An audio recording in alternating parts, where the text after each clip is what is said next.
Bienvenue ou bon retour sur le podcast Parle-moi, impacte-moi. On écoute, on partage, on découvre, on se valorise, on se laisse imprégner. On est bien, mais surtout, on grandit ensemble. Je suis Diane Monentin, auteure et animatrice de ce podcast. Si tu es ici, c'est que c'est là que tu dois être. Bouge pas. À tout de suite. Salut. J'espère que tu es prête pour la suite du thème sur l'estime et la confiance. Si tu as manqué l'épisode 8, tu as manqué la partie 1, alors n'hésite pas à rattraper. On y a exploré avec Muriel ce qu'est l'estime de soi, quels sont les signes d'un manque d'estime, le lien avec la confiance en soi, et on a entamé les impacts d'un manque d'estime. Et c'est avec ça qu'on continue sur cet épisode. On y va. Alors Muriel, quel est le plus gros impact d'un manque d'estime selon toi? Le plus gros impact, c'est que ça te vole ta paix, en fait.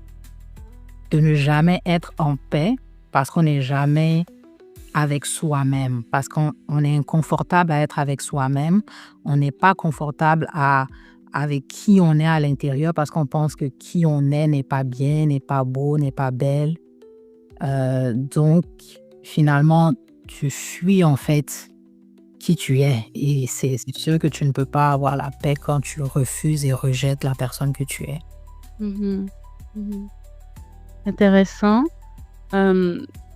On parle beaucoup de réaliser ses rêves dans ce podcast, pousser les gens à l'action. J'aimerais que tu fasses un lien avec ça. Le fait que quelqu'un manque d'estime, quel impact ça peut avoir sur ses rêves, sur la réalisation de tes objectifs de vie, par exemple? Bonne question. Le fait de manquer d'estime, et j'ajouterais même un peu plus de confiance, parce que parfois on a une certaine estime de soi parce qu'on connaît, on a une idée de notre identité, de pourquoi on a été créé, ou peut-être tu le connais intellectuellement, mais parce que ça a pris tellement longtemps de te convaincre de certains mensonges, de te convaincre que tu n'es pas capable, que c'est difficile, que ce n'est pas pour toi. Les mensonges ont tellement pris du temps à s'installer et sont tellement sonores que même si tu as la connaissance intellectuelle de qui tu es, parfois avoir confiance en toi, ça prend plus de temps. Donc, l'impact que ça va avoir pour réaliser tes rêves, pour réaliser tes projets, c'est que à chaque fois, ce que tu connaissais, ce qui était confortable, donc la peur, le doute, va revenir te dire, mais est-ce que tu es capable? Ça, c'est trop difficile pour toi. Est-ce que tu pourras y arriver? Est-ce que c'est vraiment pour toi? Est-ce que tu n'es pas trop ambitieuse? Donc, pour moi, c'est sûr que si déjà l'estime de soi n'est vraiment pas, comme tu n'as pas vraiment découvert, on va dire, ou avancé sur ce chemin-là, je pense que ça ne sert à rien même de préciser que la confiance en soi puis le reste ne suivront pas. Mais même si tu as déjà découvert ta valeur ou que tu es déjà sur le chemin, en fait, de découvrir qui tu es réellement et que tu t'aimes et tu commences à t'aimer toi-même, ça prend toujours du temps pour vraiment déconstruire tous les mensonges que que tu as pris comme vérité, tous les mensonges que tu as acceptés et que tu as vraiment intégrés comme étant toi. Donc, et du coup, arriver à une confiance en soi, de se dire à chaque fois devant une nouvelle situation, ok, je suis capable. Même si je ne l'ai jamais fait, je suis capable. Et donc, du coup, quand tu as des projets, des rêves, des objectifs à atteindre, c'est toujours un combat, en fait. Oui, en effet. Puis, est-ce que tu dirais qu'il y a un lien? Parce que souvent, on va nous dire, OK, on va se dire, rêve grand, ne limite pas tes ambitions, etc. Mais il y a des personnes, parfois, qui ont des rêves, mais limités. Parfois, tu vas leur demander, puis ils vont pas oser dire vraiment toute leur imagination qu'ils ont parce qu'ils croient juste pas que c'est possible. Ils veulent le plus petit. Si moi j'ai ça, ça me suffit. Est-ce que tu penses qu'il y a un lien avec l'estime, le fait de ne pas oser explorer toutes les possibilités que au fond de soi, on souhaiterait, mais que on n'y croit juste pas? Mais oui, totalement, totalement. Et j'ai l'impression que tu parles de moi. Je dis ça parce que pendant longtemps, moi, je pensais même que j'avais pas de rêve. Quand on me demande, oh, c'est quoi tes rêves? Je me dis, ça, j'ai pas de rêve. En fait, et effectivement, je m'asseyais puis je me posais la question à moi-même. Je me demandais, mais c'est quoi tes rêves? Et pendant longtemps, j'ai pensé, ou jusqu'à présent, je me pose encore la question, j'essaie encore vraiment de découvrir. Mais je pense effectivement que tu as raison. C'est le fait peut-être de se dire, ça sert à rien en fait de penser à ça parce que je vais pas y arriver. Ou tu te dis, c'est trop grand pour que j'y arrive, donc je préfère ne même pas y rêver en fait, parce que à quoi ça sert? J'y arriverai pas. Donc c'est toujours, comme je dis, c'est un travail de longue haleine, à chaque fois se répéter que non, je peux y arriver, ou non, je peux me permettre. Au pire, j'aurais rêvé en fait, ou au mieux, j'aurais rêvé. Mais c'est vrai que parfois, je pense on s'empêche soi-même de dire à haute voix, ou même de se l'admettre, comme qu'on a tel ou tel rêve, ou ça nous paraît tellement grand qu'on se dit ça sert à rien en fait, c'est pas réel, c'est pas réalisable. Je ne serai pas en mesure de réaliser ça. Donc, En effet. Puis ça fait le pont justement avec la prochaine question, parce qu'on veut que les gens restent grands. Alors, qu'est-ce qu'on peut faire pour comprendre et reconnaître sa valeur? bon, moi, je ne suis pas une experte. Je peux juste donner, on va dire, ce qui m'a servi. Pour moi, qu'est-ce qu'on peut faire pour comprendre et découvrir sa valeur? C'est essayer de comprendre et découvrir son créateur, son caractère, qui il est, pourquoi il fait les choses, pourquoi il m'a créé.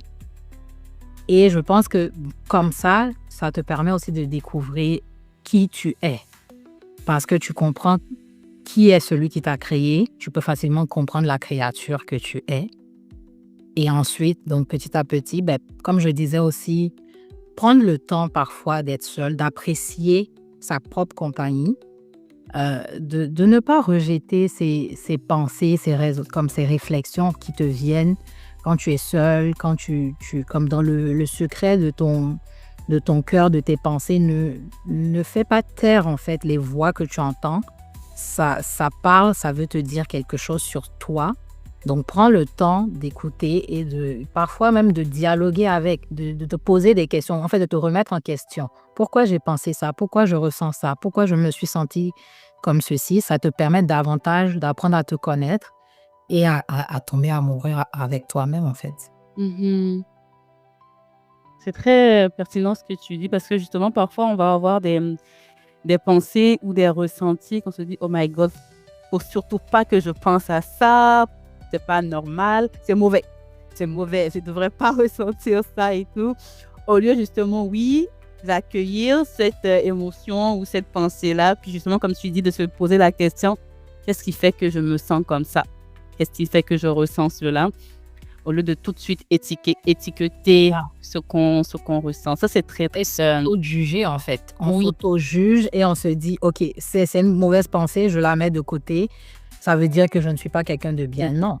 Ça veut juste dire qu'il y a une blessure peut-être quelque part qui est en train d'être révélée ou qui a besoin d'être révélée. Et donc, prends cette pensée et retourne à reculons, en fait, pour comprendre pourquoi elle est sortie, pourquoi j'ai eu cette pensée, qu'est-ce que ça cache, etc., etc. Exactement. On pourrait en parler des heures et des heures, mais malheureusement, il faut qu'on reste dans un cadre. Donc, je vais te demander de terminer en nous laissant une parole. Tu sais, pour quelqu'un qui nous écoute aujourd'hui, qui a du mal avec son estime de soi, qui est en train de travailler dessus, travailler aussi sur sa confiance, quel serait un petit message, une petite parole que tu pourrais semer dans cette personne-là aujourd'hui? Donc, pour toi qui on va dire, qui est sur le chemin, qui travaille sur ton estime de soi, la seule chose que j'ai à te dire, c'est que tu es sur la bonne voie.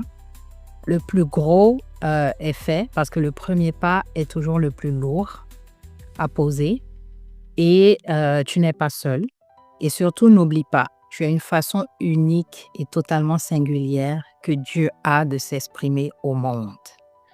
Personne ne peut porter le message qu'il souhaite exprimer au monde à travers toi comme toi tu pourrais le porter.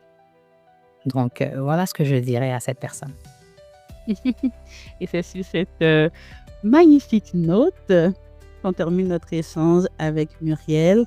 On vous remercie d'avoir pris le temps avec nous. Moi, ça m'a inspiré et je crois que ça va inspirer toute personne qui va écouter cet épisode.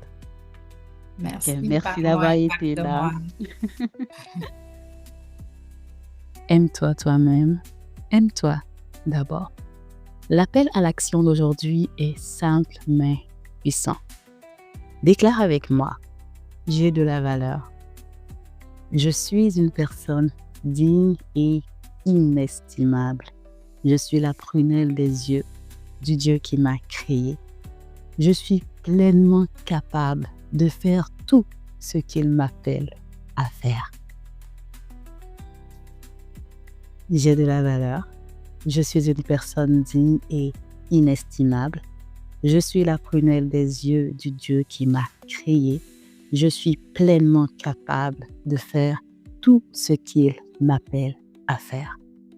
Tu dois le répéter jusqu'à ce que tu le ressentes vraiment. Merci d'être là. Dieu te bénisse. À la prochaine. N'oublie pas de t'abonner et d'activer la cloche